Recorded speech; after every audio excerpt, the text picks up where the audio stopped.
puisque vous avez vécu en Nouvelle-Calédonie, donc merci d'être à mes côtés. Vous avez effectué aussi de nombreux déplacements en Nouvelle-Calédonie, donc vous connaissez bien le sujet. Est-ce qu'il y a eu un manque d'anticipation de la part du gouvernement quand on voit ces images-là? Parce que c'est vrai que ça ne date pas d'hier, on aura l'occasion d'y revenir, bien évidemment, ce conflit entre indépendantistes, entre loyalistes, on verra aussi leurs revendications, on verra que c'est peut-être pas forcément si simple que de dire d'un côté il y a les indépendantistes et de l'autre les loyalistes. Certains disent, il y avait déjà une tribune, si je me souviens bien, d'anciens premiers ministres comme Manuel Valls, Jean-Marc Ayrault, qui disait attention, qui a alerté un peu, qui a alerté sur la situation. Est-ce qu'on a tardé à justement prendre le problème, à ne pas voir les choses?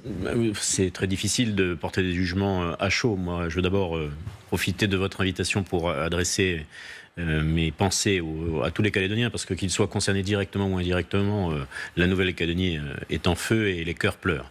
Et les forces de l'ordre, merci à eux, parce qu'elles expriment et elles démontrent un courage extraordinaire. Le texte qui a été adopté à l'Assemblée nationale, que vous avez évoqué tout à l'heure, faisait l'objet des tribunes notamment, et faisait l'objet de beaucoup de contestations politiques. Fait toujours l'objet de contestations politiques. Mais, et M. Waimo a eu raison de le rappeler, l'ensemble des leaders indépendantistes qui contestent toujours ce texte, parce qu'il n'est pas dans un accord global, condamnent également ce qui oui, ils ont appelé à des l'apaisement, mais les petits mouvements qui sont autour d'eux, qui sont d'ailleurs certains jeunes qu'on voit... Mais ils n'ont pas de prise. Voilà. Oui, je pense eux ne sont... ils n'entendent pas ça. Non, je pense qu'il faut considérer... ces images sont absolument terrifiantes, et effectivement... Ça fait 3 jours qu'on vit, que les Calédoniens vivent un enfer. Malheureusement, moi, à distance, je préférais y être. Et puis, ceux qui y sont, aujourd'hui, il faut considérer que la situation a échappé à ceux qui prétendaient pouvoir la contrôler. Que le sujet soit un sujet de contestation politique, on pourrait y revenir. Donc elle a échappé au gouvernement aussi ?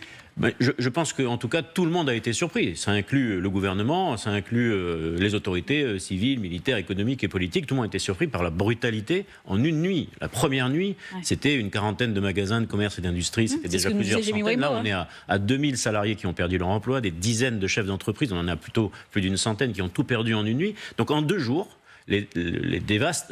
l'effet dévastateur, pardonnez-moi, a été absolument sidérant. Les forces de l'ordre se sont mobilisées, elles sont renforcées, et j'espère qu'elles vont continuer d'être renforcées, parce que ce que ça montre, et peut-être que M. Waimo l'indiquait tout à l'heure, il y aura un moment quand même, si ce ne sont que des émeutiers, des casseurs, des vandales, des incendiaires et des criminels, il est possible que les forces de l'ordre, peut-être épaulées par des forces militaires, mais là on est dans une autre situation. Mais les forces de l'ordre, police et gendarmerie, parviennent à contenir, à arrêter et à faire cesser. Parce que toutes les formations non indépendantistes, dont je fais partie bien sûr, mais toutes les formations indépendantistes, le président du Sénat coutumier, le président du gouvernement, toutes les autorités appellent non seulement au retour au calme, mais surtout condamnent, parce qu'il n'y a aucun lien entre ce que vous êtes en train de nous montrer et ce que vivent les Calédoniens et la contestation d'un sujet. Je vais en dire 2 mots, mais si vous voulez, on y reviendra. Le sujet du corps électoral est un sujet important. On va y revenir. Voilà. Valérie Nataf, justement, on a vu ces indépendantistes qui avaient appelé via des communiqués à l'apaisement. On a l'impression que le mouvement leur échappe là, c'est-à-dire que c'est récupéré par ces jeunes qui se livrent à des émeutes. Et on pense, du côté de l'exécutif, à instaurer cet état d'urgence. Il faut le faire ?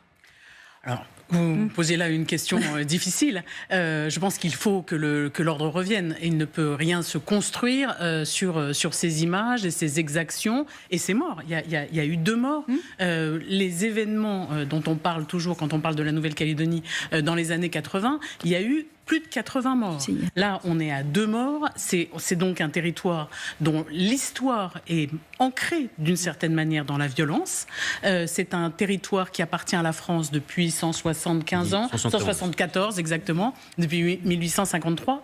Ce que je crois, la différence, et on l'évoquait avec monsieur le député hors antenne, à la différence des années 80, là, tous les troubles sont concentrés dans la région de Nouméa. C'est le poumon économique. Donc voilà pourquoi tout se concentre là. Mais il n'y a rien. Oui, parce que la partie nord, pas indépendantiste, c'est calme. En dehors de la région de Nouméa, la grande banlieue de Nouméa, si vous voulez, donc la partie la plus riche de l'île, même s'il y a des points de fixation, des quartiers beaucoup plus défavorisés, d'où viennent en règle générale ces jeunes émeutiers, on n'est pas du tout dans la même situation de guerre civile, pour reprendre le terme, qu'on était en 1984, par exemple, et les années qu'on suivit, avec des territoires littéralement à feu et un sang, et des barrages, et des exactions, etc. Là, ça se concentre. Je ne dis pas que ce n'est pas grave. Je dis juste qu'il faut distinguer les choses. Le mouvement est différent. L'autre différence, c'est que là, il n'y a pas de figure charismatique du mouvement indépendantiste. et pardon de le dire, pardon de le dire aussi franchement, pas plus du côté anti-indépendantiste. Les Djibaou, Lafleur d'aujourd'hui, je ne sais pas qui c'est. Si vous permettez, juste pour compléter, vous avez parfaitement raison. Il y a aussi une énorme différence. C'est que ces événements que j'ai vécus il y a 40 ans, j'ai l'impression de vivre le cauchemar d'il y a 40 ans, depuis 3 jours. Il y a une énorme différence, c'est qu'au bout de 2 jours, les événements n'ont pas été condamnés par les leaders politiques. Absolument. Or là, c'est exactement ce qui est en train de se passer. Donc je veux croire qu'on a évidemment une situation insurrectionnelle à laquelle il faut mettre un terme très très vite, bien entendu. Des sujets politiques qu'il faut traiter, vous l'avez abordé, madame, et tout à l'heure, c'est très important. Le président de la République invite les formations politiques à venir à Paris pour commencer à discuter. Pour dialoguer, et affirme que faute d'accord, il réunira le congrès du Parlement à Versailles avant fin juin. Et l'opposition joue un peu sur ça en disant ça a peut-être un peu attisé à un moment donné, même si le projet de loi est passé hier. Oui, en fait, on a aussi un petit peu l'impression d'un manque d'anticipation de la part de l'exécutif. On savait qu'il y avait effectivement ce débat à l'Assemblée nationale, que cela pouvait être l'étincelle, même s'il est toujours difficile d'anticiper des mouvements type émeute, surtout lorsqu'ils sont désorganisés, lorsqu'il n'y a pas une initiative politique, et on a connu ça par le passé avec un mouvement comme les Gilets jaunes, ou plus récemment les émeutes dans les banlieues sur la métropole. Est-ce que malgré tout, Gérald Darmanin n'a pas manqué d'anticipation en envoyant par exemple des renforts la semaine dernière pour sécuriser justement certains sites Parce que c'est vrai qu'il a annoncé 4 escadrons de gendarmes mobiles, si je me souviens bien, et le temps que ça arrive, c'est ça qui prend du temps aussi, il y a 24 heures d'avion. Oui, il y en a déjà 2 qui étaient arrivés, 4 qui sont en train d'arriver, ou qui ont dû arriver, et peut-être d'autres renforts que le Conseil de défense décidera tout à l'heure, éventuellement. Alors, je ne peux pas répondre à cette question parce que c'est très facile après coup, mais je comprends que vous la posiez. Je pense que tout le monde a été, non pas surpris que le sujet soit un sujet très conflictuel au plan politique, mais que ça ait ses répercussions sur le terrain. Parce qu'aujourd'hui, et c'est en ça que malheureusement les événements de 1984 ressurgissent de manière très brutale, c'est qu'en l'espace de 3 jours, on a eu d'abord la sidération avec des incendies, ensuite il y a eu le phénomène de défense que vous évoquiez tout à l'heure avec des civils, des citoyens.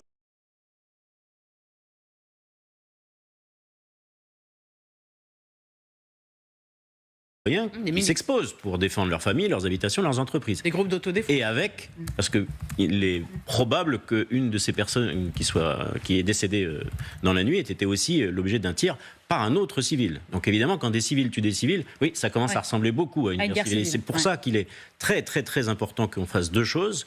Que bien sûr, le Conseil de défense décrète des moyens supplémentaires en coordination pour faire cesser tout ce que les émeutes ont provoqué comme dégâts matériels absolument considérables.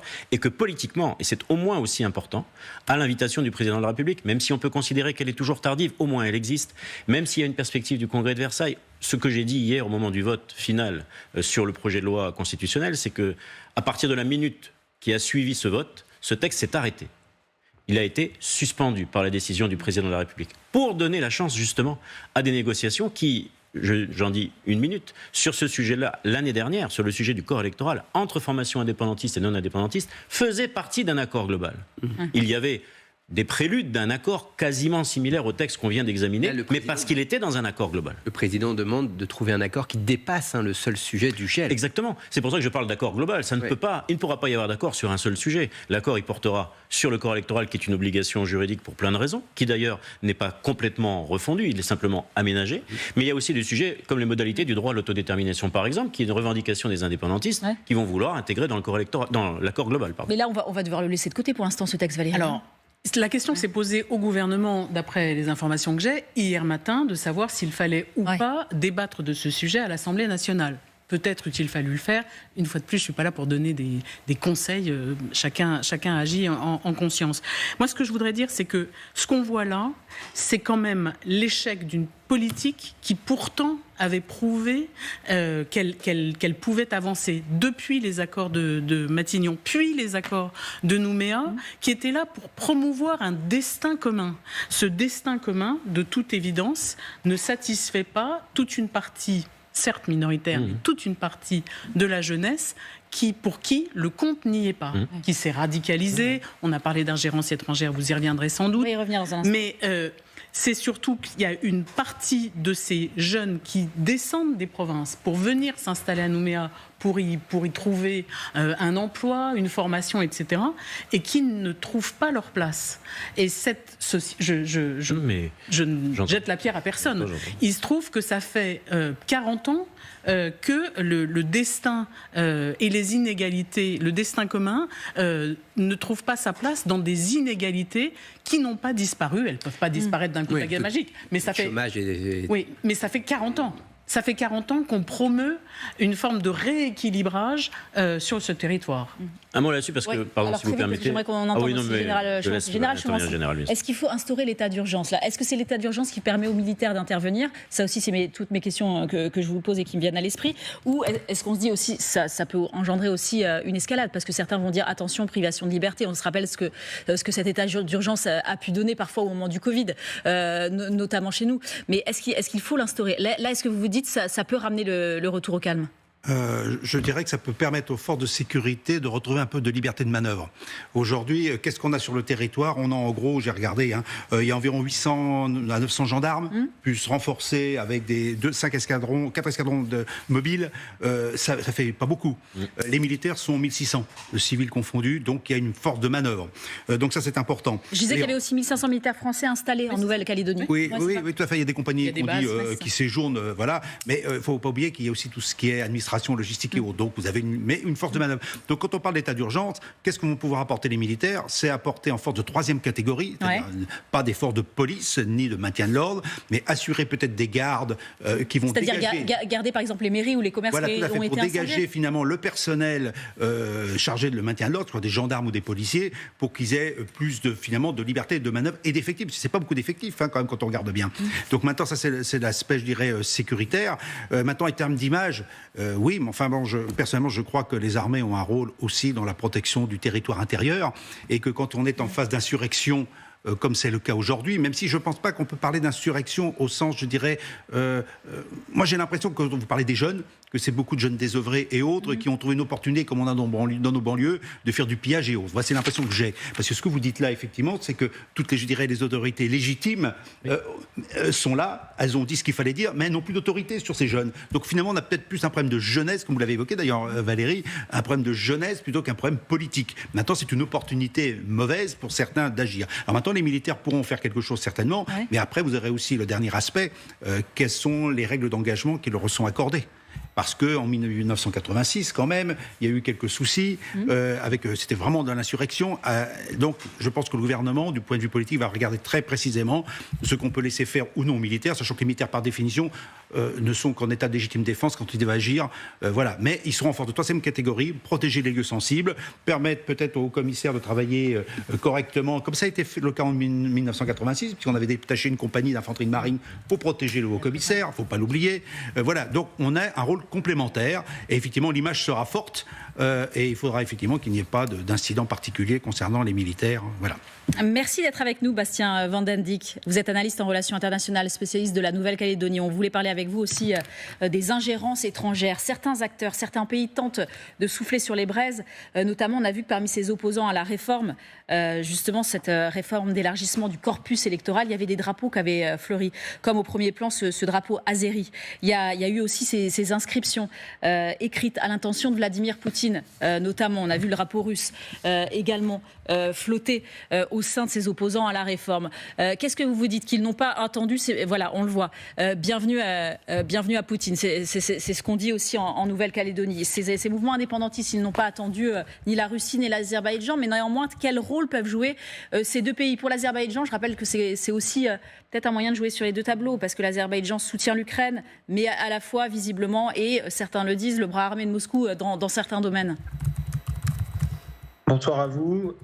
Alors, ce qu'il faut savoir, c'est que la Nouvelle-Calédonie a toujours été un territoire qui a attisé les convoitises de puissances étrangères, mais pour des raisons différentes. On a plus récemment, lors des référendums d'autodétermination, pu voir une influence chinoise se développer parce que la Chine avait l'ambition notamment de faire main basse sur la Nouvelle-Calédonie, comme elle a fait main basse sur d'autres territoires du Pacifique comme le Vanuatu ou les îles Salomon. Pour l'Azerbaïdjan, on est plus dans une logique de proxy, c'est-à-dire que l'Azerbaïdjan instrumentalise le FLNKS pour renforcer renforcer les dissensions sociopolitiques en Nouvelle-Calédonie et déranger la France dans sa souveraineté sur son territoire. C'est très probablement fait en représailles du conflit en Ukraine, mais également en représailles des positions que la France a pu prendre vis-à-vis du conflit dans le Haut-Karabakh ou vis-à-vis de l'opposition que l'Azerbaïdjan peut avoir avec l'Arménie. Et justement, vous parliez de ce rôle de la Chine, de l'Azerbaïdjan et de la Russie. La Russie, là, elle joue sur tous les tableaux actuellement. Est-ce que là, elle va s'immiscer encore plus dans ce conflit actuellement? Est-ce qu'on parle d'ingérence étrangère? On parle aussi, on en parlera dans un instant, de réfugiés qu'elle utilise, notamment ukrainiens en Pologne, pour tenter d'attaquer l'Ukraine. Est-ce que là, la Russie va jouer très fortement son épingle du jeu au moment où on se parle? Alors, au moment où on se parle, ce que moi j'ai constaté effectivement, c'est que sur les réseaux sociaux, il y a une offensive assez surprenante, et notamment via TikTok par des comptes qui ne sont pas hébergés en Nouvelle-Calédonie, dont certains se revendiquent de la sphère russe. Ce qui est certain, c'est que la Russie, en matière de guerre informationnelle, est très bonne. On a vu ce qui s'est passé en Afrique, et partout où la faiblesse de l'État peut être identifiée, elle se glisse dans ses interstices, et elle peut tout à fait jouer sur le sentiment anti-français qu'il pourrait y avoir chez une partie minoritaire de la population en Nouvelle-Calédonie pour tenter d'aggraver la situation et de continuer à déranger encore plus la France, comme elle l'a pu le faire en Afrique par exemple. Le Pacifique pourrait être le nouveau terrain d'affrontement indirect entre l'influence russe et l'influence française. Merci beaucoup à vous, Bastien Van Endig, d'avoir été avec nous. Je rappelle que vous avez été aussi conseiller presse quand Sonia Backès était secrétaire d'État, puisque c'est une ancienne secrétaire d'État et qu'elle est maintenant présidente de la région Sud. Valérie Nataf, on sera là cet après-midi quand ce Conseil de sécurité nationale et d'urgence ce qu'il va décider. Et visiblement, certains demandent cet état d'urgence. Je parlais de Sonia Backès. Elle le demandait sur notre antenne ce matin en disant oui, il le faut, parce que là, la situation nous dépasse. Et elle évoquait aussi cette situation économique en disant bientôt dans les magasins, pour l'instant on tient, mais ça va être compliqué. Oui, et ça a été confirmé par le haut-commissaire de la République en Nouvelle-Calédonie, qui estime qu'avec les incendies d'un certain nombre de commerces, l'alimentation va être difficile dans les prochains jours, si 23. Est-ce que là, la situation a quelques ressemblances, puisqu'il s'agit de jeunes émeutiers, etc., dans une conurbation, voilà. On verra. En tout cas, l'intervention de l'armée est quand même compliquée.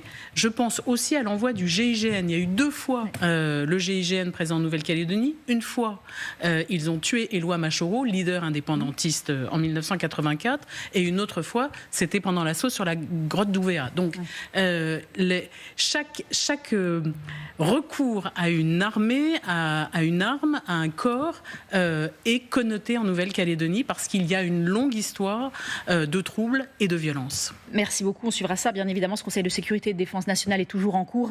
On vous dira, dès qu'on en sait plus, les derniers développements, ce que l'on sait avec Bastien Auger, qui suit ça pour nous bien évidemment. Moscou, on parlait de Moscou il y a quelques minutes. Moscou qui doit boire certainement du petit lait en ce moment. L'état-major ukrainien a annoncé la nuit dernière des replis autour de Kharkiv. Le président Zelensky, lui, annule